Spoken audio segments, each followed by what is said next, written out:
ನನ್ನ ಭವಿಷ್ಯ ಭಾರತದ ಪ್ರಚಂಡ ಪುಟಾಣಿಗಳೇ, ನಮಸ್ಕಾರ. ನಾನು ನಿಮ್ಮ ಬಾಲಾಜಿ ಕೃಷ್ಣನ್, ವಾಣಿಜ್ಯ ಉಪನ್ಯಾಸಕ. ಬನ್ನಿ ಕಲಿಯೋಣ, ನಲಿಯೋಣ, ಬೆಳೆಯೋಣ, ನವ ಕರ್ನಾಟಕದ ನಿರ್ಮಾಣ ಮಾಡೋಣ. ಇವತ್ತು ನಾವು ಕಲಿತಾ ಇರ್ತಕ್ಕಂತಹ ಪಾಠ ಯಾವುದು ಅಂದ್ರೆ, ನಮ್ಮ ಪ್ರಥಮ PUCಯ ಅಂದ್ರೆ ಫಸ್ಟ್ PUCಯ ವ್ಯವಹಾರ ಅಧ್ಯಯನದ ಬಿಸ್ನೆಸ್ ಸ್ಟಡೀಸಿನ ಮುಂದಿನ chapter, formation of a company. Formation of ಅ ಕಂಪನಿಯಲ್ಲಿ ಏನೆಲ್ಲ ಓದಕ್ಕೆ ಸಿಗುತ್ತೆ, ಡಿಸ್ಟ್ರಿಬ್ಯೂಷನ್ ಆಫ್ ಮಾರ್ಕ್ಸ್ ಹೇಗಿದೆ ನೋಡೋಣ ಬನ್ನಿ. ಫಾರ್ಮೇಶನ್ ಆಫ್ ಅ ಕಂಪನಿ ಚಾಪ್ಟರಿನಿಂದ 1 ಮಾರ್ಕ್ 1 ಪ್ರಶ್ನೆ ಬರುತ್ತೆ, 2 ಮಾರ್ಕ್ 1 ಪ್ರಶ್ನೆ ಬರುತ್ತೆ, 4 ಮಾರ್ಕ್ 1 ಪ್ರಶ್ನೆ ಬರುತ್ತೆ. ನಮ್ಮ ಬಿಸ್ನೆಸ್ ಸ್ಟಡೀಸಿನಲ್ಲಿ 8 ಮಾರ್ಕ್ಸ್ ಪ್ರಶ್ನೆ ಕೇಳುತ್ತಾರೆ. ಈ ಚಾಪ್ಟರಿನಿಂದ ಯಾವುದೇ ಪ್ರಶ್ನೆ ಕೂಡ ಬರೋದಿಲ್ಲ. ಒಟ್ಟು ಈ ಚಾಪ್ಟರಿನಿಂದ 7 ಮಾರ್ಕಿಗೆ ಫೈನಲ್ ಎಕ್ಸಾಮಿನೇಷನ್ಗೆ ಬರುತ್ತೆ. ಸೊ ಫಾರ್ಮೇಶನ್ ಆಫ್ ಅ ಕಂಪನಿಯಿಂದ 1 ಮಾರ್ಕ್ 1 ಪ್ರಶ್ನೆ, 2 ಮಾರ್ಕ್ 1 ಪ್ರಶ್ನೆ, 4 ಮಾರ್ಕ್ 1 ಪ್ರಶ್ನೆ, 8 ಮಾರ್ಕಿನಿಂದ ಯಾವುದೇ ಪ್ರಶ್ನೆ ಕೂಡ ಬರೋದಿಲ್ಲ. ಒಟ್ಟು ಈ ಚಾಪ್ಟರಿನಿಂದ 7 ಮಾರ್ಕ್ಸಿಗೆ ಫೈನಲ್ ಎಕ್ಸಾಮಿನೇಷನ್ಗೆ ಕೇಳ್ತಾನೆ. ಇಂಟ್ರೆಸ್ಟಿಂಗ್ ಅಲ್ಲ? ಹಾಗಾದ್ರೆ ಈ ಪಾಠದಲ್ಲಿ ಏನೆಲ್ಲ ಕಲಿಯ ಸಿಗುತ್ತೆ, ಏನೆಲ್ಲ ಹೊಸ ಟಾಪಿಕ್ಗಳನ್ನ ನಾವು ತಿಳ್ಕೊಳ್ಳಬಹುದು ನೋಡೋಣ ಬನ್ನಿ. ಮೊದಲಿಗೆ ಅಂಡರ್ಸ್ಟ್ಯಾಂಡಿಂಗ್ ಕಂಪನಿ ಫಾರ್ಮೇಶನ್. ಏನು ಈ ಕಂಪನಿ ಅಂದ್ರೆ, ನಾವು ನಮ್ಮ 2ನೇ ಪಾಠದಲ್ಲಿ ಕೂಡ ಕಲ್ತಿದ್ದೀವಿ. ಜಾಯಿಂಟ್ ಸ್ಟಾಕ್ ಕಂಪನಿ ಅಂದ್ರೆ it is an artificial person registered under Indian companies act 1956 ಅಥವಾ Indian companies act 2013 with perpetual succession, separate legal entity ಮತ್ತು common seal. I repeat, joint stock company ಅಂದ್ರೆ ಏನರ್ಥ? ಯಾವುದೇ ಒಂದು organisation when it is an artificial person according to the law, ಆ ಕಂಪನಿಯನ್ನ, ಆ organisation ಅನ್ನ ನಾವು ಕಂಪನೀಸ್ ಆಕ್ಟ್ 1956 ನ ಪ್ರಕಾರ ಅಥವಾ ಕಂಪನೀಸ್ ಆಕ್ಟ್ 2013 ನ ಪ್ರಕಾರ ರಿಜಿಸ್ಟ್ರೇಷನ್ ಮಾಡಿಸಿ, ಅದಕ್ಕೆ ಸಪರೇಟ್ ಲೀಗಲ್ ಎಂಟಿಟಿ ಇದ್ರೆ, ಪರ್ಪೆಕ್ಚುವಲ್ ಸಕ್ಸೆಷನ್ ಇದ್ರೆ ಮತ್ತು ಕಾಮನ್ ಸೀಲ್ ಇದ್ರೆ, ಅಂತಹ ಆರ್ಗನೈಸೇಷನ್ಗಳನ್ನ ನಾವೇನಂತ ಕರಿತೇವೆ? ಕಂಪನಿ ಅಂತ ಕರಿತೇವೆ. ಸೊ ಈ ತರಹದ ಕಂಪನಿಗಳನ್ನ ಹೇಗೆ ಫಾರ್ಮೇಶನ್ ಮಾಡೋದು? ಕಂಪನಿಗಳಲ್ಲಿ ಚಾರ್ಟೆಡ್ ಕಂಪನಿ ಒಂದಿದೆ, ಸ್ಟ್ಯಾಚ್ಯುಟರಿ ಕಂಪನಿ ಒಂದಿದೆ, ರಿಜಿಸ್ಟರ್ಡ್ ಕಂಪನಿ ಒಂದಿದೆ. ಐ ರಿಪೀಟ್, ಹಲವಾರು ಟೈಪ್ಸ್ ಆಫ್ ಕಂಪನಿಗಳಿವೆ. ಯಾವುದು? Chartered company, registered company, statutory company. ಮತ್ತೆ ರಿಜಿಸ್ಟರ್ಡ್ ಕಂಪನಿಯಲ್ಲಿ ಹಲವಾರು ಭಾಗಗಳಿವೆ. ಅದರಲ್ಲಿ ಮುಖ್ಯವಾದ 2 ಭಾಗ, ಸ್ಟಾಕ್ ಮಾರ್ಕೆಟ್ ಅಲ್ಲಿ ಲಿಸ್ಟ್ ಆಗಿರುವಂತದ್ದನ್ನ ಪಬ್ಲಿಕ್ ಕಂಪನಿ ಅಂದ್ರೆ, ಸ್ಟಾಕ್ ಮಾರ್ಕೆಟ್ ಅಲ್ಲಿ ಲಿಸ್ಟ್ ಆಗದೆ ಪ್ರೈವೇಟ್ ಇನ್ವೆಸ್ಟ್ಮೆಂಟ್ಸ್ ಅಲ್ಲಿ ನಡೀತಾ ಇರ್ತಕ್ಕಂತಹ ಕಂಪನಿಯನ್ನ ನಾವೇನಂತ ಕರಿತೇವೆ? ಪ್ರೈವೇಟ್ ಕಂಪನಿ ಅಂತ ಕರಿತೇವೆ. ಹಾಗಾದ್ರೆ ಇಷ್ಟೊಂದು ಪ್ರೋಸೆಸ್ ಇರುವಂತಹ ಕಂಪನಿಯನ್ನ ಫಾರ್ಮೇಶನ್ ಮಾಡೋದು ಹೇಗೆ? ಮೊದಲಿಗೆ it is a complex process. ಯಾವಾಗ್ಲೂ ತಿಳ್ಕೊಳ್ಳಿ ಮಕ್ಕಳ, ನಾನು ಇಷ್ಟೊತ್ತು ಹೇಳಿದ ಹಾಗೆ ಕಂಪನಿ ಅನ್ನೋದನ್ನ ನಾವು ಕಂಪನೀಸ್ ಆಕ್ಟ್ 1956 ನ ಪ್ರಕಾರ ಅಥವಾ ಈಗ 2013 ನಂತರ ಕಂಪನೀಸ್ ಆಕ್ಟ್ 2013 ನ ಪ್ರಕಾರ ನಾವು ಎಲ್ಲ ರೂಲ್ಸ್ ಅಂಡ್ ರೆಗ್ಯುಲೇಷನ್ಸ್ ಅನ್ನ ಫಾಲೋ ಮಾಡಬೇಕಾಗತ್ತೆ.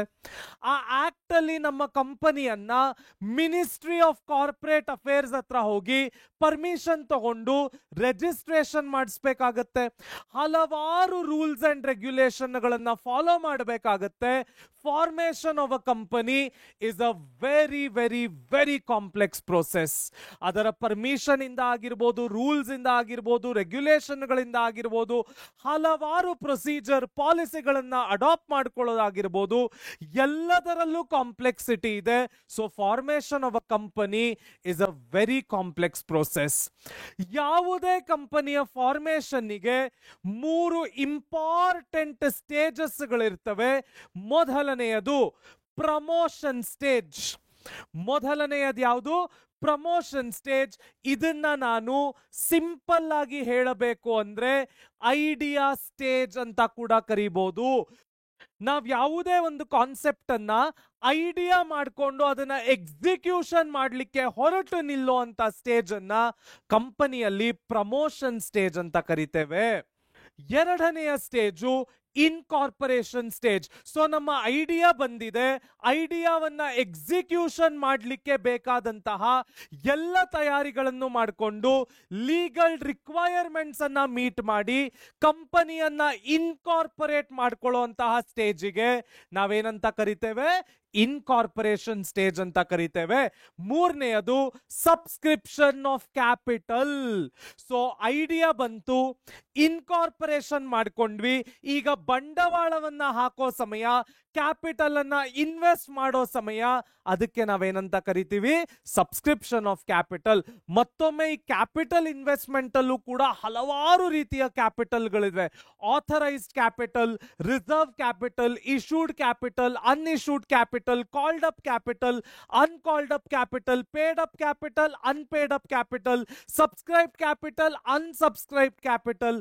ಸೊ ಈ ರೀತಿಯ ಹಲವಾರು ಕ್ಯಾಪಿಟಲ್ ಸ್ಟೇಜಸ್ ಗಳನ್ನ ಕೂಡ ಹೊಂದಿದ್ದೀವಿ. ಆ ಬಂಡವಾಳವನ್ನ ಹಾಕೋ ಸಮಯಕ್ಕೆ ನಾವೇನಂತೇವೆ? ಸಬ್ಸ್ಕ್ರಿಪ್ಷನ್ ಆಫ್ ಕ್ಯಾಪಿಟಲ್ ಅಂತೀವಿ. ನಮ್ಮ ಮಾಡರ್ನ್ ಜಗತ್ತಿನಲ್ಲಿ ಬಿಸ್ನೆಸ್ ಶುರು ಮಾಡಲಿಕ್ಕೆ ಕೋಟ್ಯಾಂತರ ರೂಪಾಯಿ ದುಡ್ಡು ಬೇಕಾಗತ್ತೆ, ಹ್ಯೂಜ್ ಕಾಂಪಿಟೇಷನ್ ಇರುತ್ತೆ. ಈ ತರ ಕೋಟ್ಯಾಂತರ ರೂಪಾಯಿ ದುಡ್ಡು ಇನ್ವೆಸ್ಟ್ ಮಾಡಲಿಕ್ಕೆ, ಕಾಂಪಿಟೇಷನ್ ಅನ್ನ ಧೈರ್ಯವಾಗಿ ಫೇಸ್ ಮಾಡಲಿಕ್ಕೆ ನಮಗೆ ಫಾರ್ಮೇಷನ್ ಆಫ್ ಅ ಕಂಪನಿ ಬಹಳ ಬಹಳ ಬಹಳ ಮುಖ್ಯವಾಗುತ್ತೆ ಮಕ್ಕಳ. ಹಾಗಾದ್ರೆ ಮುಂದೆ ಏನು ಕಲಿಯೋಕ್ಕೆ ಸಿಗತ್ತೆ ನೋಡೋಣ ಬನ್ನಿ. ಮೊದಲನೆಯ stage promotion of a company. ನಾನು ಇದಕ್ಕೊಂದು ಸಣ್ಣ ಉದಾಹರಣೆಯನ್ನ ಕೊಡ್ತೀನಿ. ನಾವು ಬಿಸ್ನೆಸ್ ಸ್ಟಡೀಸ್ ಅನ್ನ ಕಲಿಬೇಕಾದ್ರೆ ಹಲವಾರು ರಿಯಲ್ ಲೈಫ್ ಎಕ್ಸಾಂಪಲ್ಗಳನ್ನ ತಗೊಂಡು ಕಲಿಯೋಣ. ಈಗ ನಮ್ಮ ಇನ್ಫೋಸಿಸ್ ಕಂಪನಿಯನ್ನ ನಮ್ಮ ಕನ್ನಡಿಗರು ನಾರಾಯಣ್ ಮೂರ್ತಿ ಸಾಹೇಬ್ರು ಹಲವಾರು ಅವರ ಪಾರ್ಟ್ನರ್ಗಳ ಜೊತೆ ಸೇರ್ಕೊಂಡು ಶುರು ಮಾಡಿದ್ರು, ಕರೆಕ್ಟಾ?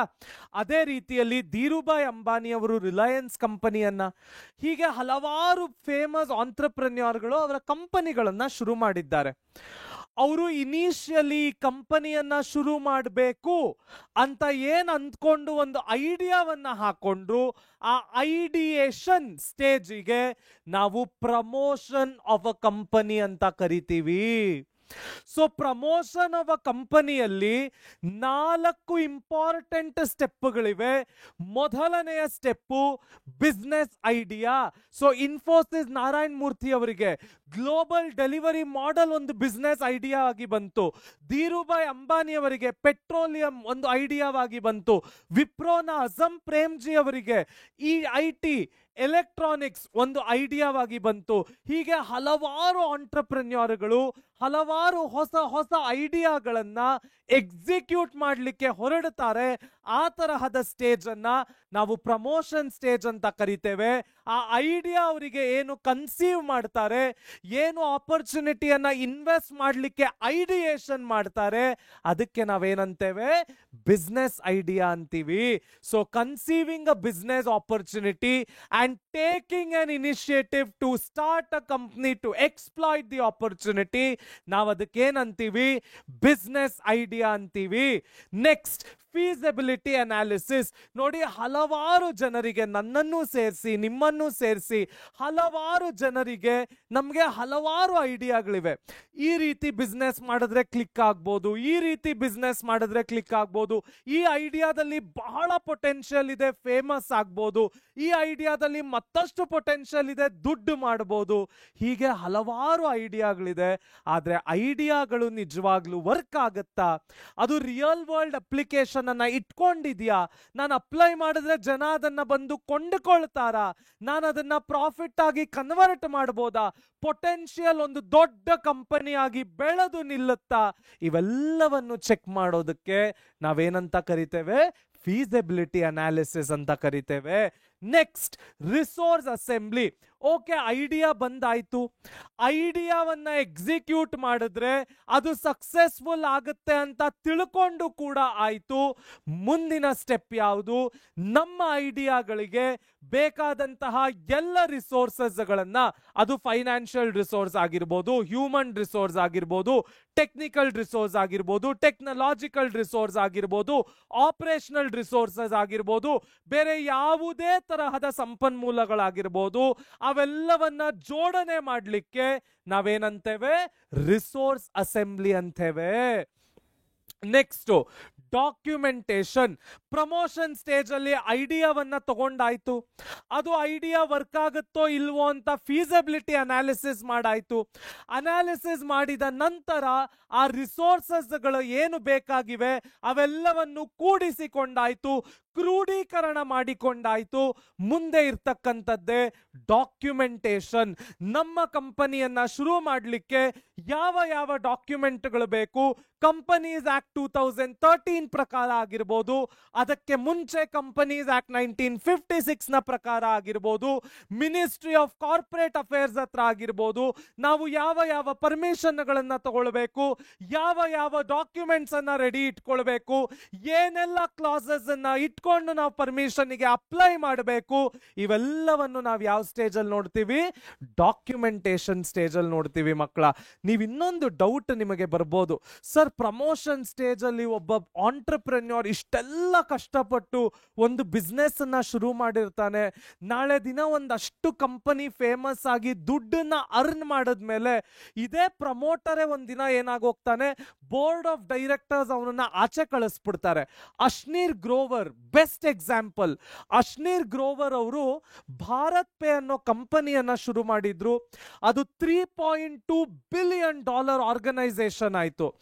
ಆದ್ರೆ ಅಷ್ಟು ದೊಡ್ಡ ಮಟ್ಟಕ್ಕೆ ಬೆಳೆದು ನಿಂತ ಮೇಲೆ ಅಲ್ಲೇ ಒಳಗಿದ್ದಂತಹ ಬೇರೆ ಬೋರ್ಡ್ ಆಫ್ ಡೈರೆಕ್ಟರ್ಸ್ ಏನ್ ಮಾಡಿದ್ರು, ಒಂದು ರೆಸಲ್ಯೂಷನ್ ಅನ್ನ ಪಾಸ್ ಮಾಡಿ ಅಶ್ನೀರ್ ಗ್ರೋವರ್ ಅನ್ನ ಕೆಲವು ಕಾಂಟ್ರವರ್ಸಿಗಳ ಆಧಾರದ ಮೇಲೆ ಬೋರ್ಡಿನಿಂದ ಆಚೆ ಹಾಕಿದ್ರು, ಕಂಪನಿಯಿಂದ ಆಚೆ ಹಾಕಿದ್ರು. ಸರ್, ಹಾಗಾದ್ರೆ ನಾವ್ ಯಾಕೆ ಇಷ್ಟು ಕಷ್ಟಪಟ್ಟು ಪ್ರಮೋಟ್ ಮಾಡಿ ಐಡಿಯಾವನ್ನ ಎಕ್ಸಿಕ್ಯೂಟ್ ಮಾಡಿ ಇಷ್ಟು ದೊಡ್ಡ ಕಂಪನಿಯನ್ನಾಗಿ ಬೆಳೆಸಬೇಕು? ನಾಳೆ ದಿನ ಬೇರೆ ಯಾರೋ ಆಚೆ ಕಡೆಯವರು ಬಂದು ಇವರನ್ನೇ ಹೊರಗೆ ಹಟ್ಟುಬಿಡ್ತಾರಲ್ಲ, ಏನ್ ಮಾಡೋದು ಅಂತ ನೀವು ಯೋಚನೆ ಮಾಡ್ತಾ ಇರ್ಬೋದು. ಆ ತರ ಅನ್ಯಾಯವನ್ನ ತಡಿಲಿಕ್ಕೆ ಇರೋ ಅಂತದ್ದೇ ಪ್ರಮೋಟರ್ ಸ್ಟೇಕ್ ಅಥವಾ ಪ್ರಮೋಟರ್ಸ್ ಶೇರ್. ನಿಮ್ಮನ್ನ ಯಾರು ಬೇಕಾದ್ರೂ ಕಂಪನಿಯಿಂದ ಹೊರಗೆ ಹಾಕ್ಬೋದು, ಅದನ್ನ ಯಾರಿಂದಲೂ ತಡೆಯಕ್ಕೆ ಸಾಧ್ಯ ಇಲ್ಲ. ಆದರೆ ನೀವು ಹೊರಗೆ ಹೋದ್ರೂ ಸಹ ಆ ಕಂಪನಿಯ ಸ್ಟೇಕ್, ಆ ಕಂಪನಿಯ ಶೇರ್ ನಿಮ್ಮ ಹತ್ರವೇ ಇರುತ್ತೆ. ಅದಕ್ಕೆ ನಾವೇನಂತ ಕರಿತೇವೆ? ಪ್ರಮೋಟರ್ಸ್ ಸ್ಟೇಕ್ ಅಥವಾ ಪ್ರಮೋಟರ್ಸ್ ಶೇರ್. ಸೊ ಯಾರು ಬಂದು ಹೊರಗೆ ಹಾಕಿದ್ರು, ನೀವು ಡಿಸರ್ವಿಂಗ್ ಆಗಿ ಮಾಡಿದಂತಹ ಕೆಲಸಕ್ಕೆ ನಿಮಗೆ ಏನು ಫೈನಾನ್ಷಿಯಲ್ ಗೇನ್ಸ್ ಸಿಗಬೇಕು, ಅದು ಖಂಡಿತ ಪ್ರಮೋಟರ್ಸ್ ಸ್ಟೇಕ್ ಇಂದ ಅಥವಾ ಪ್ರಮೋಟರ್ಸ್ ಶೇರ್ ಇಂದ ಸಿಕ್ಕೇ ಸಿಗತ್ತೆ. ಹಾಗಾದ್ರೆ ಮುಂದೆ ಏನು ಕಲಿಯಕ್ಕೆ ಸಿಗತ್ತೆ ನೋಡೋಣ ಬನ್ನಿ. ಹಾಗಾದ್ರೆ ಹೂ ಇಸ್ ದ ಪ್ರಮೋಟರ್? ನಾನು ಇಷ್ಟೊತ್ತು ಹೇಳಿದೆ, ಪ್ರಮೋಷನ್ ಸ್ಟೇಜ್ ಅಂದ್ರೆ ಮಕ್ಕಳ ಬಿಸ್ನೆಸ್ ಐಡಿಯಾ ಮಾಡೋದು, ಫೀಸಿಬಿಲಿಟಿ ಅನಾಲಿಸಿಸ್ ಮಾಡೋದು, ರಿಸೋರ್ಸ್ ಅಸೆಂಬ್ಲಿ ಮಾಡೋದು, ಡಾಕ್ಯುಮೆಂಟ್ಗಳನ್ನ ಕ್ರೋಢೀಕರಿಸೋದು, ಇವೆಲ್ಲ ಪ್ರಮೋಷನ್ ಸ್ಟೇಜ್. ಇವನ್ನೆಲ್ಲ ಮಾಡುವ ವ್ಯಕ್ತಿಯನ್ನ ನಾವೇನಂತ ಕರಿತೇವೆ? ಪ್ರಮೋಟರ್ ಅಂತ ಕರಿತೇವೆ. So section 69 of companies act ಕೂಡ ಪ್ರಮೋಟರ್ ಬಗ್ಗೆ ಒಂದು ಡೆಫಿನಿಷನ್ ಅನ್ನ ಕೊಡುತ್ತೆ. ಏನು ಆ definition? A promoter is a person named in the prospectus, identified in the annual returns, or who has the control over the company affairs directly or indirectly.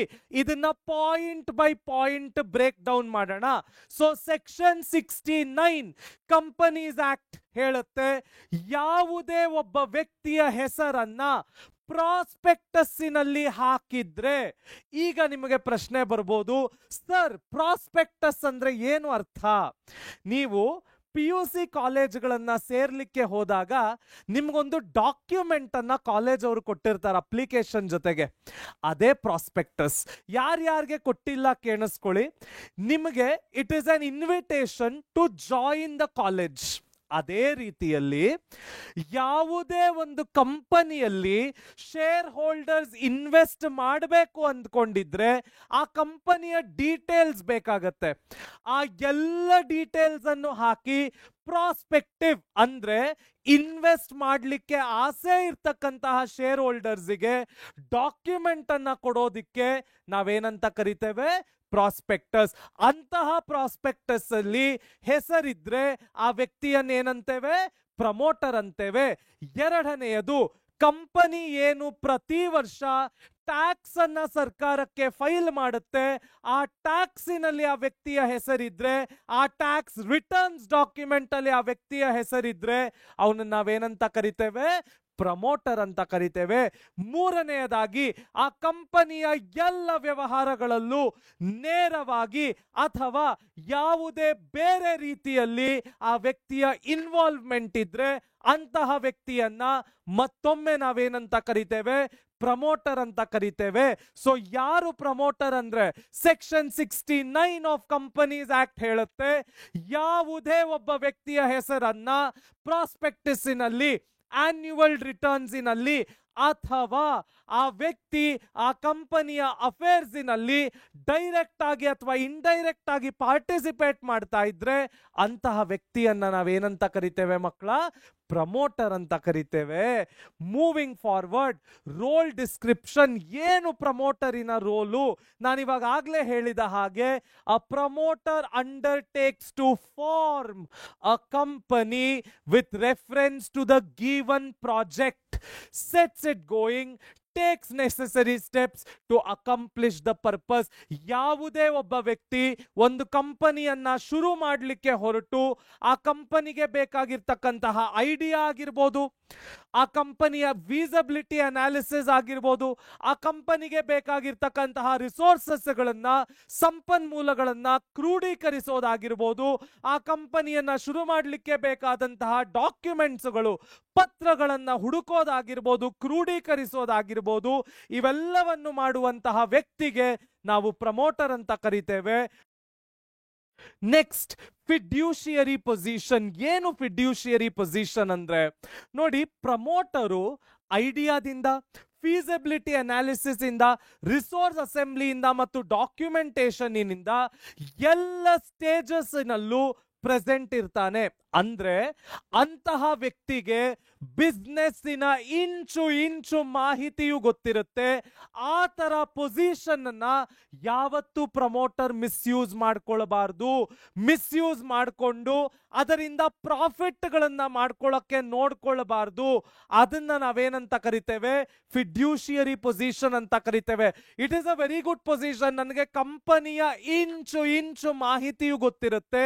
ನನಗೆ ಎಲ್ಲಿಂದ ನಾಳೆ ಶೇರ್ಸ್ ಅನ್ನ ಮ್ಯಾನ್ಯುಪುಲೇಟ್ ಮಾಡಿ ದುಡ್ಡು ಮಾಡ್ಕೊಳ್ಬಹುದು ಅನ್ನೋ ಸೀಕ್ರೆಟ್ ಕೂಡ ಗೊತ್ತಿರುತ್ತೆ. ಆದ್ರೆ ಅದನ್ನ ಮಾಡಬಾರ್ದು. ಅದಕ್ಕೆ ನಾವೇನಂತೀವಿ? ಫಿಡ್ಯೂಷಿಯರಿ ಪೊಸಿಷನ್ ಅಂತೀವಿ. ಯಾವುದೇ ಒಬ್ಬ ಪ್ರಮೋಟರ್ಗೆ ಬಿಸ್ನೆಸ್ಸಿನ ಎಲ್ಲ ಮಾಹಿತಿಗಳು ಗೊತ್ತಿದ್ದು ಅವನೊಂದು ಫಿಡ್ಯೂಷಿಯರಿ ಪೊಸಿಷನ್ ಅಲ್ಲಿ ಇರ್ತಾನೆ. ಆ ತರಹದ ಪೊಸಿಷನ್ ಅನ್ನ ಇಟ್ಕೊಂಡು ಅವನು ಯಾರಿಗೆ ಮೋಸ ಮಾಡಿ ದುಡ್ಡನ್ನ ಅನ್ಯಾಯವಾಗಿ ಸಂಪಾದನೆ ಮಾಡಬಾರ್ದು.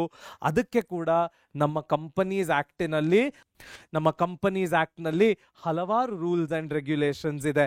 ಹಾಗಾದ್ರೆ ನೆಕ್ಸ್ಟ್ ಏನು ಕಲಿಯ ಸಿಗತ್ತೆ ನೋಡೋಣ ಬನ್ನಿ.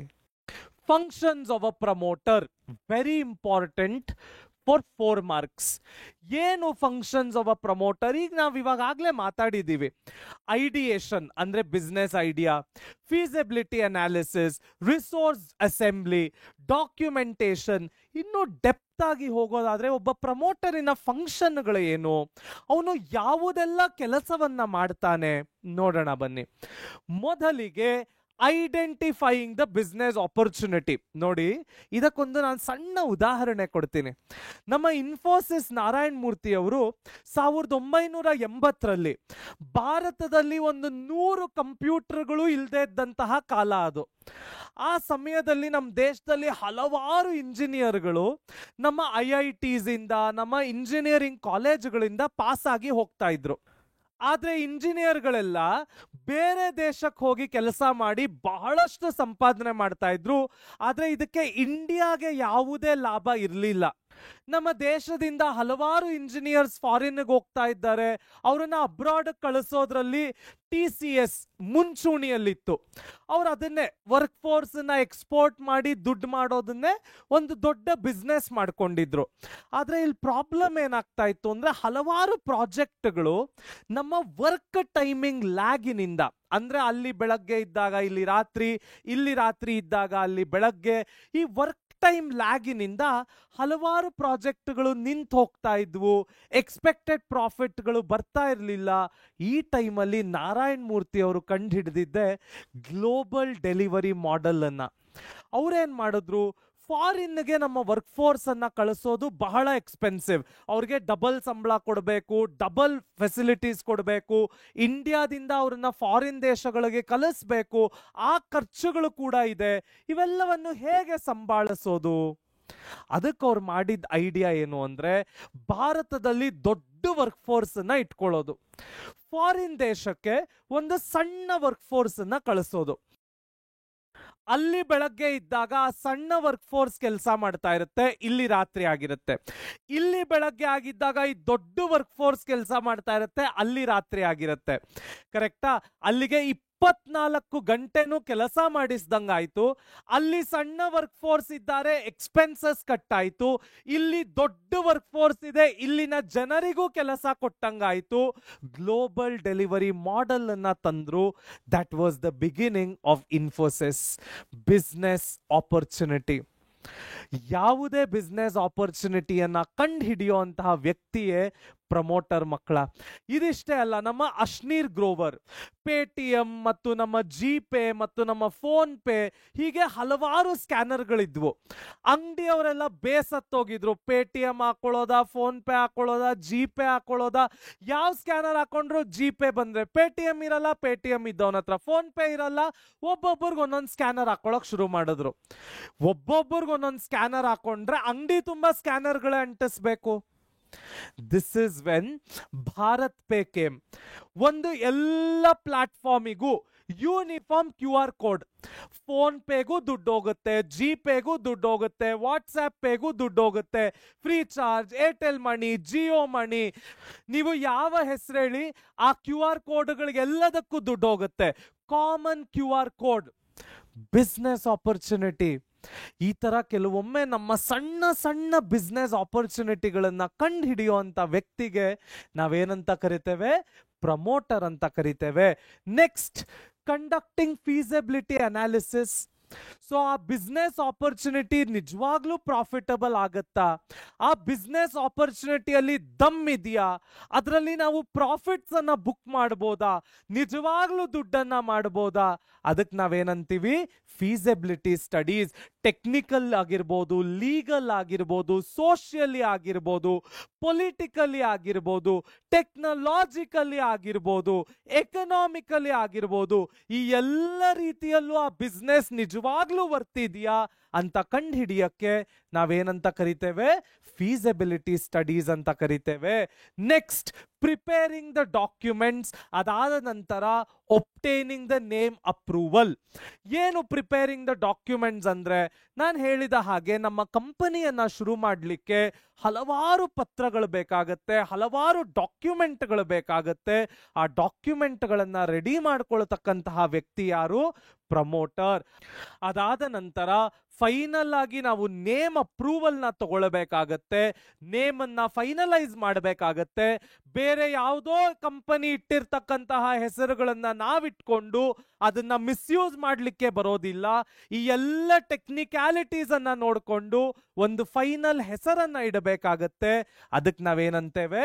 ಆಪ್ಟೈನಿಂಗ್ ನೇಮ್ ಅಪ್ರೂವಲ್ ಅಂತ ಕರಿತೇವೆ. ಇಂಟ್ರೆಸ್ಟಿಂಗ್ ಅಲ್ಲ? ಹಾಗಾದ್ರೆ ನೆಕ್ಸ್ಟ್ ಟಾಪಿಕ್ ಏನಿದೆ?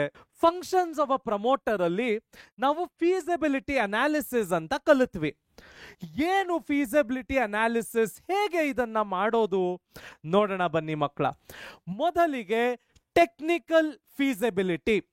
ಏನು ಟೆಕ್ನಿಕಲ್ ಫೀಸಿಬಿಲಿಟಿ ಅಂದ್ರೆ, to examine whether the idea is technically technically possible to execute, considers the availability of raw material, technology and other technical requirements.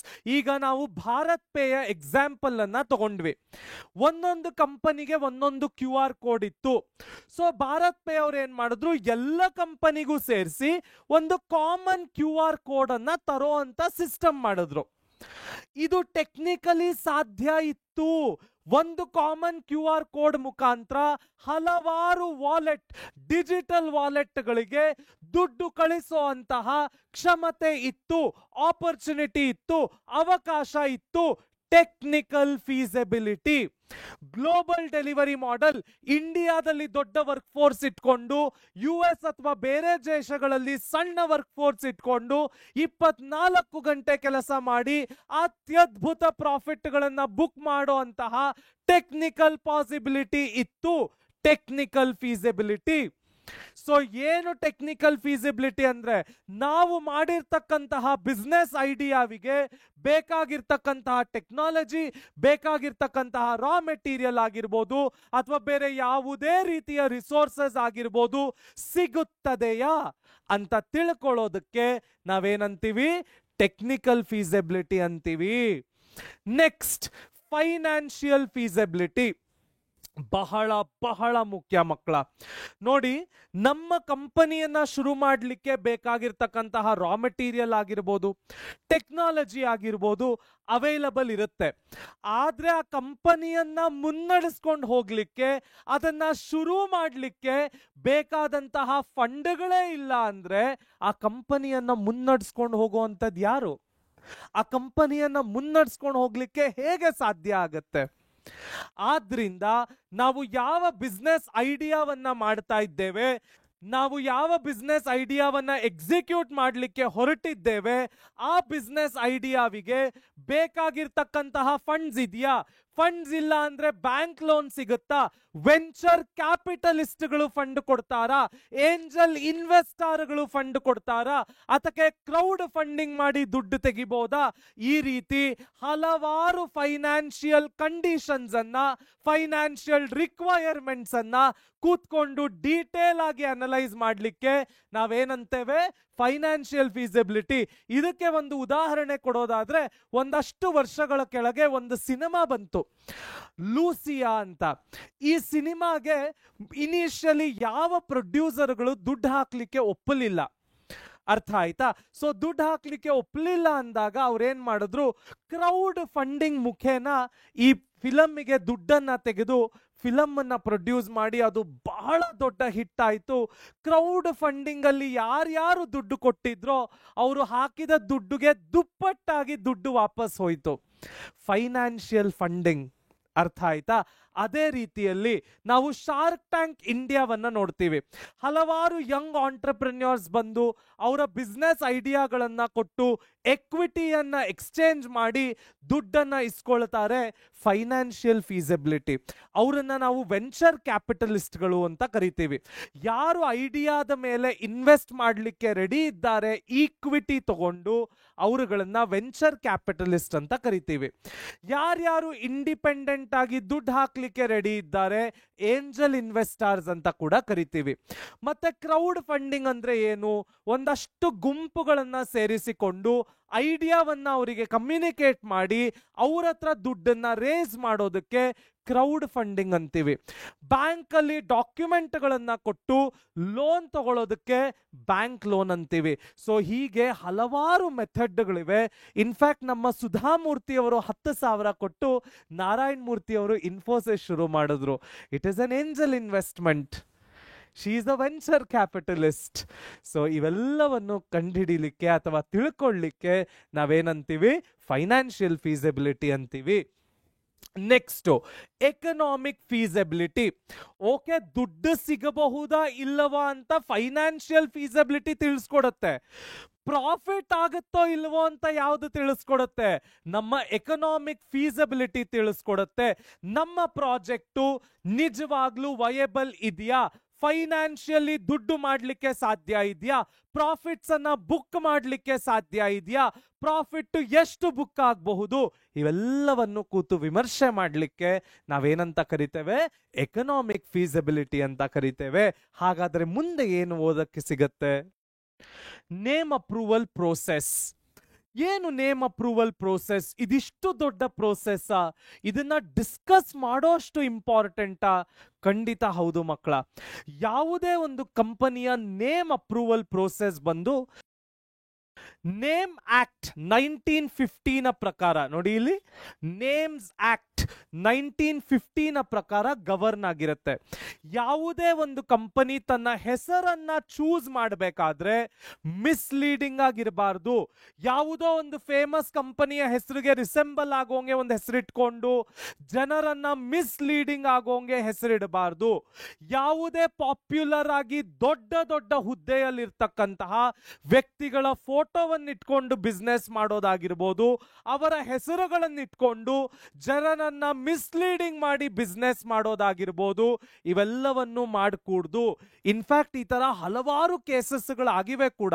ನಾನು ಅದರ ಹೆಸರು ಏನು ಹೇಳಲಿಕ್ಕೆ ಇಷ್ಟಪಡೋದಿಲ್ಲ, ಆದ್ರೆ one of the very famous digital wallet ಅವರು demonetisation ಆದಾಗ ನಮ್ಮ ನರೇಂದ್ರ ಮೋದಿಜಿ ಸಾಹೇಬ್ರ ಪಿಕ್ಚರ್ ಇಟ್ಕೊಂಡು ತಮ್ಮ ಕಂಪನಿಯ ಪ್ರಮೋಷನ್ ಮಾಡಿಕೊಂಡ್ರು.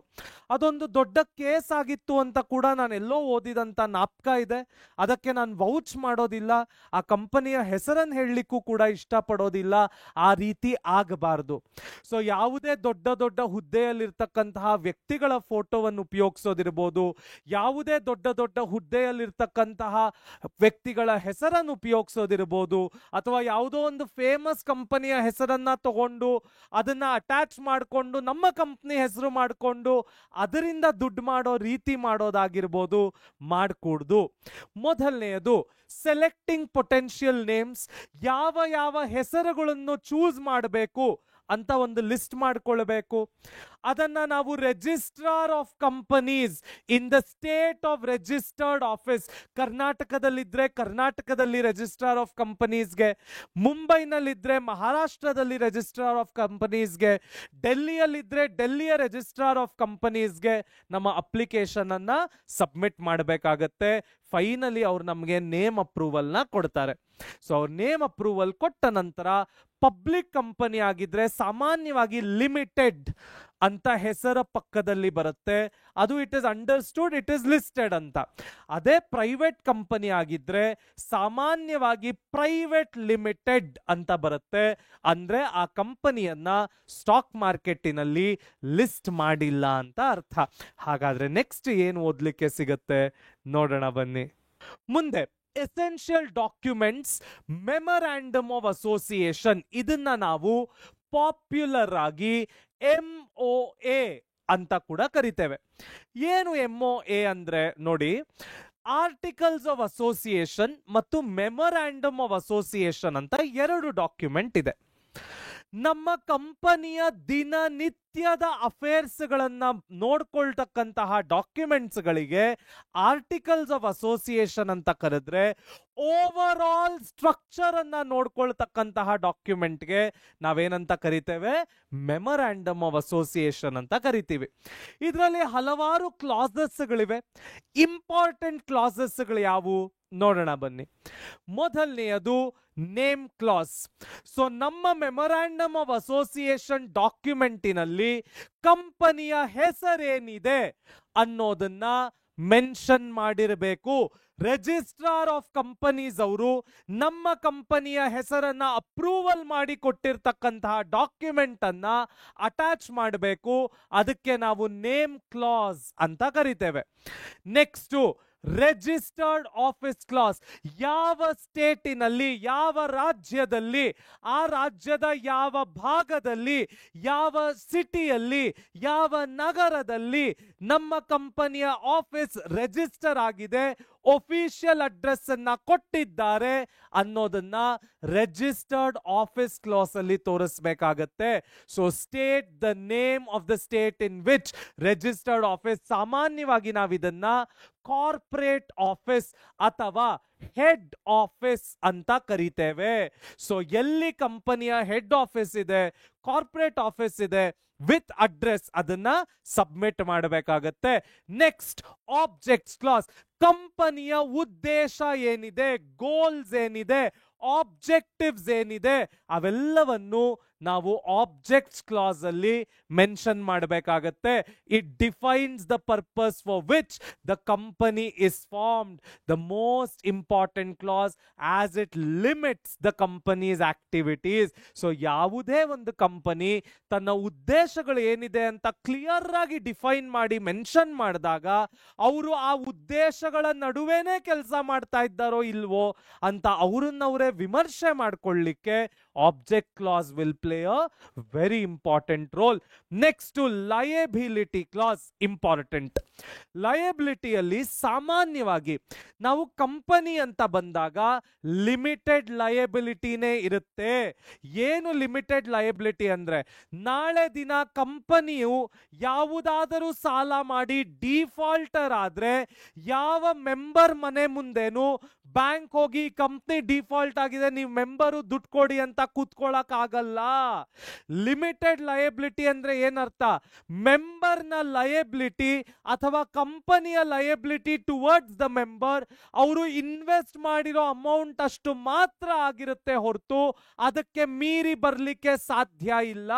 ಇದರ ಬಗ್ಗೆ ಮೆನ್ಷನ್ ಮಾಡೋದಕ್ಕೆ ನಾವೇನಂತೀವಿ, ಲಯಬಿಲಿಟಿ ಕ್ಲಾಸ್ ಅಂತೀವಿ. Limits the members liability to the amount of unpaid shares owned by them. ಅವರು ಎಷ್ಟು ಶೇರ್ಸ್ ಅನ್ಪೇಡ್ ಇಟ್ಕೊಂಡಿದ್ದಾರೆ ಅಷ್ಟೇ ಅವರ ಲಯಬಿಲಿಟಿ ಇರುತ್ತೆ ಹೊರತು ಅವರು ಪೇ ಮಾಡಿರ್ತಕ್ಕಂತಹ ಶೇರ್ಸ್ಗೆ ಯಾವುದೇ ಲಯಬಿಲಿಟಿ ಬರೋದಿಲ್ಲ. ಕಂಪನಿ ಅವರಿಗೆ ಆ ದುಡ್ಡನ್ನ ಕೇಳಲಿಕ್ಕೆ ಕೂಡ ಸಾಧ್ಯ ಇಲ್ಲ ಒಂದು ಸಲ ಕಟ್ಟಿಸ್ಕೊಂಡ ಮೇಲೆ. Next, capital class. ಇದನ್ನ ನಾನು ಮುಂಚೆ ಕೂಡ ಹೇಳಿದ್ದೇನೆ.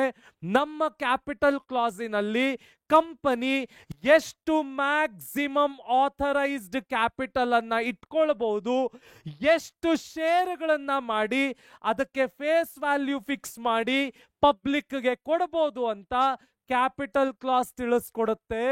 ಅದಕ್ಕೆ ಮೀರಿ ಕಂಪನಿ ಕ್ಯಾಪಿಟಲ್ ಇಟ್ಕೊಳ್ಳಿಕ್ಕೂ ಸಾಧ್ಯ ಇಲ್ಲ, ಫೇಸ್ ವ್ಯಾಲ್ಯೂನ ಎಕ್ಸ್ಟ್ರಾಕ್ಟ್ ಮಾಡ್ಲಿಕ್ಕೆ ಸಾಧ್ಯ ಇಲ್ಲ, ಹೆಚ್ಚು ಶೇರ್ಸ್ ಗಳನ್ನ ಇಶ್ಯೂ ಮಾಡ್ಲಿಕ್ಕೆ ಕೂಡ ಸಾಧ್ಯ ಇಲ್ಲ. That is why memorandum of association is very, very, very important document, makla.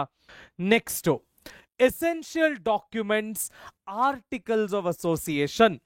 Memorandum of association overall ಕಂಪನಿಯ ಸ್ಟ್ರಕ್ಚರ್ ಅನ್ನ ನೋಡಿಕೊಂಡು ಕ್ಲಾಸಸ್ ಅನ್ನ ಮೆನ್ಷನ್ ಮಾಡಿದ್ರೆ ದಿನನಿತ್ಯದ day to day affairs of a company ಹೇಗೆ ನಡಿಬೇಕು ಅಂತ ಆರ್ಟಿಕಲ್ಸ್ ಆಫ್ ಅಸೋಸಿಯೇಷನ್ ಮೆನ್ಷನ್ ಮಾಡುತ್ತೆ. ಆರ್ಟಿಕಲ್ಸ್ ಆಫ್ ಅಸೋಸಿಯೇಷನ್ ಅಲ್ಲಿ ವೋಟಿಂಗ್ ರೈಟ್ಸ್ ಆಗಿರ್ಬೋದು, ಡೈರೆಕ್ಟರ್ಸ್ ನ ಅಪಾಯಿಂಟ್ಮೆಂಟ್ ಆಗಿರ್ಬೋದು, ಚೇರ್ಮನ್ ನ ಅಪಾಯಿಂಟ್ಮೆಂಟ್ ಆಗಿರ್ಬೋದು, ಮ್ಯಾನೇಜ್ಮೆಂಟಿನ ಅಪಾಯಿಂಟ್ಮೆಂಟ್ ಆಗಿರ್ಬೋದು, ಅಕೌಂಟ್ಸ್ ಮೇಂಟೆನೆನ್ಸ್ ಆಗಿರ್ಬೋದು, ಆಡಿಟ್ ಆಗಿರ್ಬೋದು, ಡೈರೆಕ್ಟರ್ಸ್ ಇನ ಪವರ್ಸ್ ಆಗಿರ್ಬೋದು, ಡ್ಯೂಟೀಸ್ ರೆಸ್ಪಾನ್ಸಿಬಿಲಿಟೀಸ್ ಆಗಿರ್ಬೋದು, ಇವೆಲ್ಲವನ್ನು ಕ್ಲಾಸಸ್ ಅನ್ನ ಅಥವಾ ಇವೆಲ್ಲದಕ್ಕೂ ರೂಲ್ಸ್ ಅನ್ನ ಆರ್ಟಿಕಲ್ಸ್ ಆಫ್ ಅಸೋಸಿಯೇಷನ್ ಅಲ್ಲಿ ನಾವು ನೋಡಬಹುದು ಮಕ್ಕಳ. ಮೊದಲನೆಯದು, it contains the internal management rules. ಕಂಪನಿಯ ಒಳಗೆ ಏನೇನು ನಡಿಬೇಕು, ಹೇಗೆ ಹೇಗೆ ನಡಿಬೇಕು, ಅದರ ಪ್ರೋಸೆಸ್ ಏನು, ಪ್ರೊಸೀಜರ್ ಏನು, ಪಾಲಿಸಿ ಏನು, ರೂಲ್ಸ್ ಏನು, ರೆಗ್ಯುಲೇಷನ್ಸ್ ಏನು ಅನ್ನೋದನ್ನ ನಮ್ಮ ಆರ್ಟಿಕಲ್ಸ್ ಆಫ್ ಅಸೋಸಿಯೇಷನ್ ಕೊಡುತ್ತೆ. ಎರಡನೆಯದು, it is a subsidiary document to memorandum and must not contradict or exceed. ನಮ್ಮ ಮುಖ್ಯ ಡಾಕ್ಯುಮೆಂಟ್ ಯಾವಾಗಲೂ ಮೆಮೊರಾಂಡಮ್ ಆಫ್ ಅಸೋಸಿಯೇಷನ್ ಆಗಿರುತ್ತೆ. ಅದರ ಕೆಳಗಡೆ ಸಬಾರ್ಡಿನೇಟ್ ಡಾಕ್ಯುಮೆಂಟ್ ಆಗಿ ನಮಗೆ ಆರ್ಟಿಕಲ್ಸ್ ಆಫ್ ಅಸೋಸಿಯೇಷನ್ ಬರುತ್ತೆ. Next, it has standard templates. Companies can adopt from table F to J in schedule 1 or create their own articles.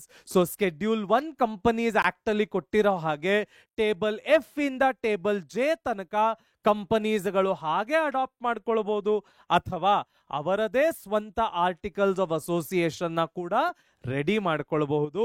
ಹಾಗಾದ್ರೆ ನೆಕ್ಸ್ಟ್ ಟಾಪಿಕ್ ಏನು ನೋಡೋಣ ಬನ್ನಿ. Important question for 4 marks. ನಮ್ಮ articles of association ಮತ್ತು memorandum of association ನಡುವೆ ಇರ್ತಕ್ಕಂತಹ ವ್ಯತ್ಯಾಸಗಳೇನು? ಮೊದಲನೆಯದು, Memorandum of Association defines the objects for which company is formed. ನಮ್ಮ ಕಂಪನಿ ಯಾವ ಉದ್ದೇಶಕ್ಕಾಗಿ ಫಾರ್ಮ್ ಆಯಿತು ಅನ್ನೋ ಆಬ್ಜೆಕ್ಟಿವ್ಸ್ ನ ಮೆನ್ಷನ್ ಮಾಡುತ್ತೆ. ಆರ್ಟಿಕಲ್ಸ್ ಆಫ್ ಅಸೋಸಿಯೇಷನ್ ಅಲ್ಲಿ ಕಂಪನಿಯ ಇಂಟರ್ನಲ್ ರೂಲ್ಸ್ ಇರುತ್ತೆ. ಯಾವ ರೀತಿ ಕಂಪನಿ ನಡಿಬೇಕು, ಏನೆಲ್ಲ ಪ್ರೊಸೀಜರ್ ಇರಬೇಕು ಅನ್ನೋದನ್ನ ಇದು ಮೆನ್ಷನ್ ಮಾಡುತ್ತೆ. Memorandum of Association is the main document subordinate to Companies Act. Companies Act head ಆದ್ರೆ ಅದರ ಕೆಳಗಡೆ MOA ಬರುತ್ತೆ. MOA ಇನ ಕೆಳಗಡೆ ನಮ್ಮ ಆರ್ಟಿಕಲ್ಸ್ ಆಫ್ ಅಸೋಸಿಯೇಷನ್ ಬರುತ್ತೆ. So companies act main document, MOA ಅದರ ಕೆಳಗಡೆ ಬಂದ್ರೆ ಅದರ ಕೆಳಗಡೆ ಮತ್ತೆ ಸಬ್ಸಿಡರಿ ಡಾಕ್ಯುಮೆಂಟ್ ಆಗಿ ನಮ್ಮ ಆರ್ಟಿಕಲ್ಸ್ ಆಫ್ ಅಸೋಸಿಯೇಷನ್ ಬರುತ್ತೆ. Next, it defines the companies relationship with outsiders. ಯಾವುದು? ಮೆಮೊರಾಂಡಮ್ ಆಫ್ ಅಸೋಸಿಯೇಷನ್ ಹೊರಗಿನವರ ಜೊತೆ ಕಂಪನಿಯ ಸಂಬಂಧ ಎಷ್ಟು ಗಟ್ಟಿಯಾಗಿದೆ ಅನ್ನೋದನ್ನ ಮೆನ್ಷನ್ ಮಾಡುತ್ತೆ. ಅದೇ articles of association defines the relationship between the members and the company. ಅದಕ್ಕೆ ಇದು ಇಂಟರ್ನಲ್ ರೂಲ್ಸ್ ನ ಇಟ್ಕೊಳ್ಳೋದು. ಸೊ MOA ಆಚೆ ಕಡೆಯವರಿಗೆ ಗೈಡ್ ಮಾಡೋದಾದ್ರೆ AOA within the company guide ಮಾಡುತ್ತೆ. Next, it acts beyond. MOA are invalid and cannot be ratified. So ಯಾವುದೇ company MOA ಅಂದ್ರೆ memorandum of association ಅಲ್ಲಿ ಮೆನ್ಷನ್ ಮಾಡಿರೋದಕ್ಕಿಂತ ಬಿಯಾಂಡ್ ದ ಲಿಮಿಟ್ ಹೋಗಿ ಯಾವ್ದಾದ್ರೂ ರೂಲ್ಸ್ ಅಂಡ್ ರೆಗ್ಯುಲೇಷನ್ ಅನ್ನ violate ಮಾಡಿದ್ರೆ ಅದು ವಾಯ್ಡ್ ಅಂದ್ರೆ ಝೀರೋ, ನಲ್ ಅಂದ್ರೆ ಇಲ್ಲೀಗಲ್ ಆಗುತ್ತೆ. Acts beyond articles can be ratified, but they don't violate. Memorandum has to be taken care. ಅಂದ್ರೆ ಏನರ್ಥ? ಆರ್ಟಿಕಲ್ಸ್ ಆಫ್ ಅಸೋಸಿಯೇಷನ್ ಅನ್ನ ಮೀರಿದಂತಹ ಯಾವುದಾದ್ರೂ ಪ್ರೋಸೆಸ್ ಇದ್ರೆ, ಪ್ರೊಸೀಜರ್ ಇದ್ರೆ ಅದನ್ನ ಮಾಡಬಹುದು, ನೋ ಪ್ರಾಬ್ಲಮ್. ಆದರೆ ಆ process and procedure memorandum of association ಅನ್ನ ವಯೋಲೇಟ್ ಮಾಡಿರಬಾರ್ದು. Notable point. Next, it is mandatory for all the companies. ಅದು ನಮ್ಮ ಮೆಮೊರಾಂಡಮ್ ಆಫ್ ಅಸೋಸಿಯೇಷನ್. ಆದ್ರೆ articles of association is not compulsory for public companies. So stock market ಅಲ್ಲಿ list ಆಗಿರ್ತಕ್ಕಂತಹ public ಕಂಪನಿಗಳಿಗೆ articles of association ಇಟ್ಕೊಳ್ಳೇಬೇಕು ಅಂತಕ್ಕಂತಹ ಯಾವುದೇ ರೀತಿಯ ರೂಲ್ಸ್ ಇಲ್ಲ. ಹಾಗಾದ್ರೆ ಮುಂದೆ ಏನು ಓದ್ಲಿಕ್ಕೆ ಸಿಗತ್ತೆ ನೋಡೋಣ ಬನ್ನಿ. Incorporation stage. ಇನ್ಕಾರ್ಪೊರೇಷನ್ ಸ್ಟೇಜ್ ಅಲ್ಲಿ ಹಾಗಾದ್ರೆ ನಾವೇನೆಲ್ಲ ಮಾಡಬೇಕು? ಮೊದಲನೆಯದು ಅಪ್ಲಿಕೇಶನ್ ಸಬ್ಮಿಷನ್. ಸೊ ಯಾವುದೇ ಕಂಪನಿಯನ್ನ ಶುರು ಮಾಡಲಿಕ್ಕೆ, ನಾವು ಇನ್ಕಾರ್ಪೊರೇಟ್ ಮಾಡ್ಕೊಳ್ಳಿಕ್ಕೆ ಯಾವ ಯಾವ ಅಪ್ಲಿಕೇಶನ್ಗಳು ಬೇಕು ಆ ಎಲ್ಲ ಅಪ್ಲಿಕೇಶನ್ಗಳನ್ನು ನಾವು ರಿಜಿಸ್ಟ್ರಾರ್ ಆಫ್ ಕಂಪನೀಸ್ ಹತ್ರ ಅವರು ಕೇಳುವಷ್ಟು ರಿಜಿಸ್ಟ್ರೇಷನ್ ಫೀಸ್ ಅಂದ್ರೆ ಅದನ್ನ ಸರ್ಕಾರ ಫಿಕ್ಸ್ ಮಾಡಿರುತ್ತೆ, ಅದನ್ನ ಕಟ್ಟಿ ನಾವು ಅಪ್ಲಿಕೇಶನ್ ಅನ್ನ ಸಬ್ಮಿಟ್ ಮಾಡಬೇಕಾಗತ್ತೆ. ನೆಕ್ಸ್ಟ್, ರಿಜಿಸ್ಟ್ರಾರ್ ಆಫ್ ಕಂಪನೀಸ್ ಅವರು ನಮ್ಮ ಡಾಕ್ಯುಮೆಂಟ್ಸ್ ಅನ್ನ ಎಲ್ಲ ಲೀಗಲ್ ಆಗಿ ಇದೆಯಾ, ಸ್ಟ್ಯಾಚ್ಯುಟರಿ ರಿಕ್ವೈರ್ಮೆಂಟ್ಸ್ ಅಂದ್ರೆ ಸರ್ಕಾರ ಸೆಟ್ ಮಾಡಿರ್ತಕ್ಕಂತಹ ರೂಲ್ಗಳ ಪ್ರಕಾರ ಇದೆಯಾ ಅಂತ ಚೆಕ್ ಮಾಡ್ತಾರೆ. ಚೆಕ್ ಮಾಡಿದ ನಂತರ ಇನ್ಕಾರ್ಪೊರೇಷನ್ ಸರ್ಟಿಫಿಕೇಟ್, ಇದನ್ನ ನಾವು ಕಂಪನಿಯ ಬರ್ತ್ ಸರ್ಟಿಫಿಕೇಟ್ ಅಂತ ಕೂಡ ಕರಿತೇವೆ. ಅದರ ಜೊತೆಗೆ ಕಾರ್ಪೊರೇಟ್ ಐಡೆಂಟಿಫಿಕೇಶನ್ ಆಫ್ ನಂಬರ್ ಅನ್ನು ಕೂಡ ಕೊಡ್ತಾರೆ. ಇದನ್ನ ಕೊಟ್ಟ ನಂತರ ಕಂಪನಿ ಇನ್ಕಾರ್ಪೊರೇಟ್ ಆಗಿದೆ ಅಂತ ಅರ್ಥ ಮಕ್ಕಳ. ಹಾಗಾದ್ರೆ ನೆಕ್ಸ್ಟ್ ಏನು ಓದ್ಲಿಕ್ಕೆ ಸಿಗತ್ತೆ ನೋಡೋಣ ಬನ್ನಿ. Effect of certificate of incorporation. ಏನು incorporation certificate? Corporate identity number ಅದು ಅಷ್ಟು ಮುಖ್ಯನಾ? ಖಂಡಿತ ಹೌದು. ಇನ್ಕಾರ್ಪೊರೇಷನ್ ಸರ್ಟಿಫಿಕೇಟ್ ಅನ್ನೇ ನಾವೇನಂತ ಕರಿತೀವಿ? Birth certificate of a company ಅಂತ ಕರಿತೀವಿ. So it is the legal birth. ಯಾವತ್ತು ನಾವು ಇನ್ಕಾರ್ಪೊರೇಷನ್ ಸರ್ಟಿಫಿಕೇಟ್ ಅನ್ನ ಕಂಪನಿಗೆ ತಗೊಳ್ತೇವೆ, ಅದನ್ನ we consider as the legal birth of the company. ಅದಕ್ಕೆ ಹೇಳೋದು company is legally born on the date printed on the certificate of incorporation, becoming a legal entity with perpetual succession. So ಯಾವ date certificate ಮೇಲೆ print ಆಗಿರ್ತದೆ ಆ date ಅನ್ನ ನಾವೇನಂತ ಕರಿತೇವೆ? Legal date of birth for a organization, company. Conclusive evidence. Certificate is conclusive evidence of the regularity of incorporation regardless of any flaws in registration process. ನಾಳೆ ದಿನಗಳಲ್ಲಿ ಯಾವುದೇ ರೂಲ್ಸ್ ಅಂಡ್ ರೆಗ್ಯುಲೇಷನ್ ವಯಲೇಷನ್ ಆಗಿದ್ರು ಅದು ಕಂಪನಿಯ ಮುಂಚೆ ಆಗಿತ್ತಾ ಅಥವಾ ಫಾರ್ಮೇಶನ್ ನಂತರ ಆಗಿತ್ತಾ, ಇವೆಲ್ಲವನ್ನು ಡಿಸೈಡ್ ಮಾಡಲಿಕ್ಕೆ ಇನ್ಕಾರ್ಪೊರೇಷನ್ ಸರ್ಟಿಫಿಕೇಟ್ ಅಲ್ಲಿ ಇರ್ತಕ್ಕಂತಹ ಡೇಟ್ಗಳನ್ನೇ ನಾವೇನಂತ ತಗೊಳ್ತೇವೆ? ಕನ್ಕ್ಲೂಸಿವ್ ಎವಿಡೆನ್ಸ್ ಅಂತ ತಗೊಳ್ತೇವೆ. Contract validity. Company becomes entitled to enter into any contracts after the certificate is issued. ಒಂದು ಸಲಿ ಇನ್ಕಾರ್ಪೊರೇಷನ್ ಸರ್ಟಿಫಿಕೇಟ್ ಅನ್ನ ಇಶ್ಯೂ ಮಾಡಿದ್ರೆ ಕಂಪನಿ ಯಾವುದೇ ಕಾಂಟ್ರಾಕ್ಟ್ ಗಳನ್ನ ಎಂಟ್ರಿ ಮಾಡಲಿಕ್ಕೆ ಅಥವಾ ಯಾವುದೇ ಕಾಂಟ್ರಾಕ್ಟ್ ಗಳನ್ನ ಮಾಡ್ಕೊಳ್ಳಿಕ್ಕೆ ಲೀಗಲ್ ಅನಿಸ್ಕೊಳ್ತದೆ. ಆ ಸರ್ಟಿಫಿಕೇಟ್ಗೆ ವ್ಯಾಲಿಡಿಟಿ ಬರುತ್ತೆ. So even in cases where there are deficiency in formalities or documents were filed on different dates than mentioned on the certificate. So ಯಾವುದೇ ಒಂದಷ್ಟು ಡಾಕ್ಯುಮೆಂಟ್ಗಳಲ್ಲಿ ಬೇರೆ ಬೇರೆ ಡೇಟ್ಗಳನ್ನ ಇಟ್ಕೊಂಡು ವ್ಯವಹಾರ ಮಾಡಿದ್ರು ಸಹ ಇನ್ಕಾರ್ಪೊರೇಷನ್ ಸರ್ಟಿಫಿಕೇಟ್ ಅಲ್ಲಿ ಇರ್ತಕ್ಕಂತಹ ಡೇಟ್ ಫೈನಲ್ ಆಗುತ್ತೆ. ನಾಳೆ ದಿನ ಯಾವುದೇ ಕೋರ್ಟ್ ಕೇಸ್ ಆಗಿ ಏನೇ ಪ್ರಾಬ್ಲಮ್ ಆದ್ರೂ ಇನ್ಕಾರ್ಪೊರೇಷನ್ ಸರ್ಟಿಫಿಕೇಟ್ ಡೇಟ್ ಏನಾಗುತ್ತೆ? ಫೈನಲ್ ಆಗುತ್ತೆ. ಅದನ್ನೇ ಈ ಪಾಯಿಂಟ್ ಕೂಡ ಹೇಳ್ತಾ ಇದೆ. ಹಾಗಾದ್ರೆ ಮುಂದೆ ಏನು ಕಲಿಯಕ್ಕೆ ಸಿಗತ್ತೆ ನೋಡೋಣ ಬನ್ನಿ. Next capital subscription stage. Promotion stage ಆಯ್ತು, ಇನ್ಕಾರ್ಪೊರೇಷನ್ ಸ್ಟೇಜ್ ಆಯ್ತು, ಈಗ most important capital subscription stage. ಅಂದ್ರೆ ನಾವು ಕಂಪನಿಗಳನ್ನ ಶುರು ಮಾಡಲಿಕ್ಕೆ ಮುಂಚೆ ಯಾವ ರೀತಿ ಕ್ಯಾಪಿಟಲಿನ ಸಬ್ಸ್ಕ್ರಿಪ್ಷನ್ ನಡಿಬೇಕು ಅನ್ನೋದನ್ನ ನಾವಿಲ್ಲಿ ಕಲಿತೀವಿ. ಮೊದಲನೆಯದಾಗಿ ನಾವು ಸೆಬಿ ಹತ್ರ, ಅಂದ್ರೆ securities and exchange board of India. SEBI ಅಂದ್ರೆ ಏನು? Securities and exchange board of India. ಸೆಬಿನ ಅಪ್ರೂವಲ್ ತಗೊಂಡು ಅಷ್ಟೇ ನಾವು ಫಂಡ್ಸ್ ಅನ್ನ ರೇಸ್ ಮಾಡಲಿಕ್ಕೆ ಸಾಧ್ಯ. ನನಗೆ ಬೇಕಾದ ಹಾಗೆ ನಾನು ನ್ಯೂಸ್ ಪೇಪರ್ ಅಲ್ಲಿ ಅಡ್ವರ್ಟೈಸ್ಮೆಂಟ್ ಕೊಟ್ಟು ದುಡ್ಡುಗಳನ್ನ ರೇಸ್ ಮಾಡಲಿಕ್ಕೆ ಸಾಧ್ಯ ಇಲ್ಲ. ಸೆಬಿಯ ಬಳಿ ನಾನು ಅಪ್ರೂವಲ್ ತಗೊಂಡ ನಂತರವಷ್ಟೇ ನಾನು ನನ್ನ ಕಂಪನಿಗೆ ದುಡ್ಡನ್ನ, ಫಂಡ್ಸ್ ಅನ್ನ ರೇಸ್ ಮಾಡಲಿಕ್ಕೆ ಸಾಧ್ಯ. ನೆಕ್ಸ್ಟ್ ಪ್ರಾಸ್ಪೆಕ್ಟಸ್ ಅನ್ನ ಫೈಲ್ ಮಾಡಬೇಕು. ಏನು ಪ್ರಾಸ್ಪೆಕ್ಟಸ್ ಅಂದ್ರೆ? ನಾವು ನಮ್ಮ ಜನತೆಗೆ ಇನ್ವಿಟೇಷನ್ ಕೊಡೋದು, ನಮ್ಮ ಕಂಪನಿಗೆ ಬಂದು ಇನ್ವೆಸ್ಟ್ ಮಾಡಿ ಅಂತ ಅವರಿಗೆ ಮಾಹಿತಿ ಕೊಡೋದು, ಅವರನ್ನ ಅವೇರ್ ಮಾಡೋದು. ಅದಕ್ಕೆ ನಾವೇನಂತೀವಿ? Filing prospectus. ಇದನ್ನ ನಾವು ರಿಜಿಸ್ಟ್ರಾರ್ ಆಫ್ ಕಂಪನೀಸ್ ಅವರ ಹತ್ರ ಫೈಲ್ ಮಾಡಬೇಕು. Next appointing professionals.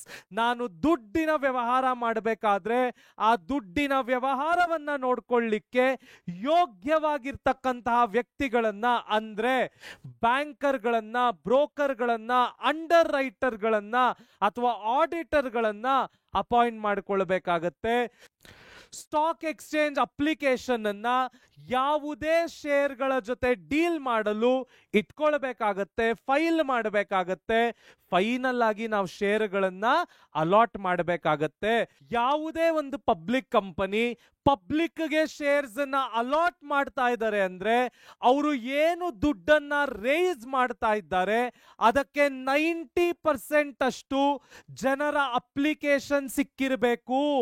ಈಗ ನಾನು 1 ಲಕ್ಷ ಜನರ ಹತ್ರ ರೇಸ್ ಮಾಡ್ತಾ ಇದ್ದೀನಿ ಅಂದ್ರೆ 90% ಅಂದ್ರೆ 90,000 ರೂಪಾಯಿಗಳಷ್ಟು ಅಪ್ಲಿಕೇಶನ್ಗಳು ಒಳಗೆ ಬಂದಿರಬೇಕು.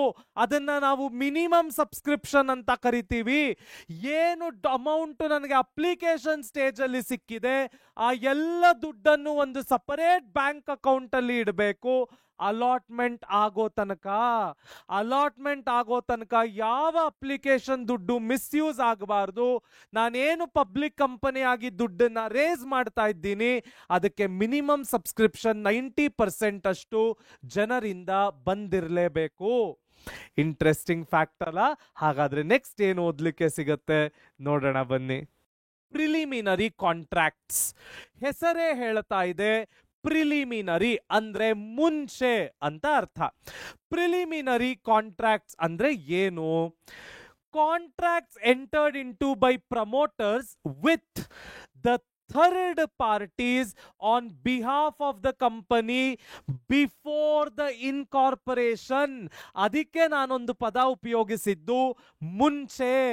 ಸೊ ಕಂಪನಿಯ ಇನ್ಕಾರ್ಪೊರೇಷನ್ ಆಗ್ಲಿಕ್ಕೆ ಮುಂಚೆ ಪ್ರಮೋಟರ್ ತನ್ನ ಪೊಸಿಷನ್ ಅನ್ನ ಉಪಯೋಗಿಸಿಕೊಂಡು ಯಾವುದಾದ್ರೂ ಥರ್ಡ್ ಪಾರ್ಟಿಗಳ ಜೊತೆ ಕಾಂಟ್ರಾಕ್ಟ್ಗೆ ಎಂಟರ್ ಆಗಿದ್ರೆ ಅಂತಹ ಕಾಂಟ್ರಾಕ್ಟ್ಗಳನ್ನ ನಾವೇನಂತ ಕರಿತೀವಿ?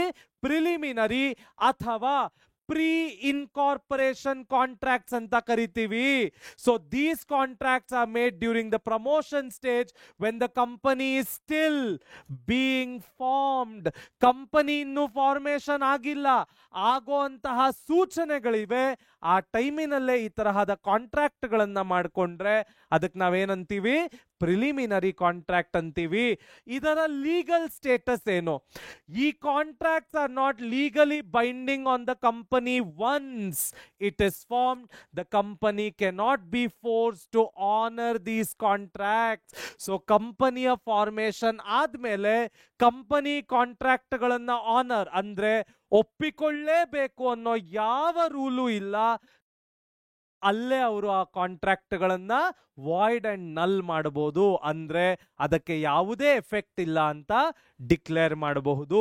ಹಾಗಾದರೆ ಅದರ ಲಯಬಿಲಿಟಿ ಪ್ರಮೋಟರ್ಗೆ ಎಷ್ಟು ಬರುತ್ತೆ ನೋಡಿ. Promoters remain personally liable for this contract regardless of whether the company later decides to honour them or not. ಅಂದ್ರೆ ಏನರ್ಥ? ಯಾವುದೇ ಕಾಂಟ್ರಾಕ್ಟ್ಗಳನ್ನ ಕಂಪನಿ ಫಾರ್ಮ್ ಮಾಡಲಿಕ್ಕೆ ಮುಂಚೆ ಪ್ರಮೋಟರ್ ತನ್ನ ಪೊಸಿಷನ್ ಅನ್ನ ಉಪಯೋಗಿಸ್ಕೊಂಡು ಮಾಡಿದ್ದಾನೆ ಅಂದ್ರೆ ಲೇಟರ್ ಆನ್ ಕಂಪನಿಯ ಕಾಂಟ್ರಾಕ್ಟ್ ಅನ್ನ ಒಪ್ಕೊಳ್ಳಿ ಬಿಡ್ಲಿ ಅದು ಎರಡನೇ ಮಾತು. ಆ ಕಾಂಟ್ರಾಕ್ಟ್ಗಳಿಗೆ ಪ್ರಮೋಟರ್ ಪರ್ಸನಲಿ ಲಯಬಲ್ ಆಗ್ತಾನೆ. ನಾಳೆ ದಿನ ಯಾವುದೇ ಸಮಸ್ಯೆ ಬಂದ್ರು ಅವನು ಪರ್ಸನಲಿ ಆ ಸಮಸ್ಯೆಗಳನ್ನ ತಲೆ ಮೇಲೆ ಹಾಕೊಂಡು ಸಾಲ್ವ್ ಮಾಡಬೇಕಾಗತ್ತೆ. This personal liability is a significant risk that promoters take during the stage of the company formation. It is a very big personal risk. ನಾಳೆ ದಿನ ಏನೇ ಪ್ರಾಬ್ಲಮ್ ಆದ್ರೂ ಅದನ್ನ ಪ್ರಮೋಟರೇ ಫೇಸ್ ಮಾಡಬೇಕಾಗತ್ತೆ. ಕಂಪನಿ ಅದರ ಯಾವುದೇ ಜವಾಬ್ದಾರಿಯನ್ನ ತೆಗೆದುಕೊಳ್ಳೋದಿಲ್ಲ. ಹಾಗಾದ್ರೆ ನೆಕ್ಸ್ಟ್ ಏನ್ ಟಾಪಿಕ್ ಇದೆ ನೋಡೋಣ ಬನ್ನಿ.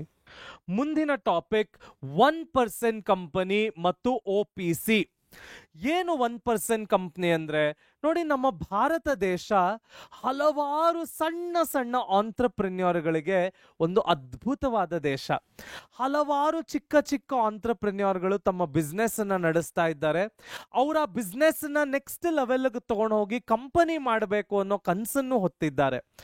ಆದ್ರೆ ಹಲವಾರು ಲೀಗಲ್ ಪ್ರೋಸೆಸ್, ಕಾಂಪ್ಲೆಕ್ಸಿಟೀಸ್, ಡಾಕ್ಯುಮೆಂಟೇಶನ್ ಇವೆಲ್ಲ ಅವರನ್ನ ಕಂಪನಿ ಆಗೋದ್ರಿಂದ ಸ್ಟಾಪ್ ಮಾಡ್ತಾ ಇತ್ತು. ಇದಕ್ಕೆ ಕಂಡಿಡಿದಂತಹ ಸೊಲ್ಯೂಷನ್ನೇ OPC ಅಥವಾ 1% ಕಂಪನಿ. ಇದು 2013ಗೆ ಎಫೆಕ್ಟ್ ಬಂತು. ಏನು 1% ಕಂಪನಿ? ಯಾವುದೇ ಒಬ್ಬ ವ್ಯಕ್ತಿ ಒಂದು ಬಿಸ್ನೆಸ್ ಅನ್ನ ನಡೆಸ್ತಾ ಇದ್ರೆ ಅವನ ಬಿಸ್ನೆಸ್ ಅನ್ನ ಕಂಪನಿಯಾಗಿ ಎಕ್ಸ್ಚೇಂಜ್ ಮಾಡಬಹುದು ಅಥವಾ ಫಾರ್ಮೇಶನ್ ಮಾಡಬಹುದು ಒಂದು.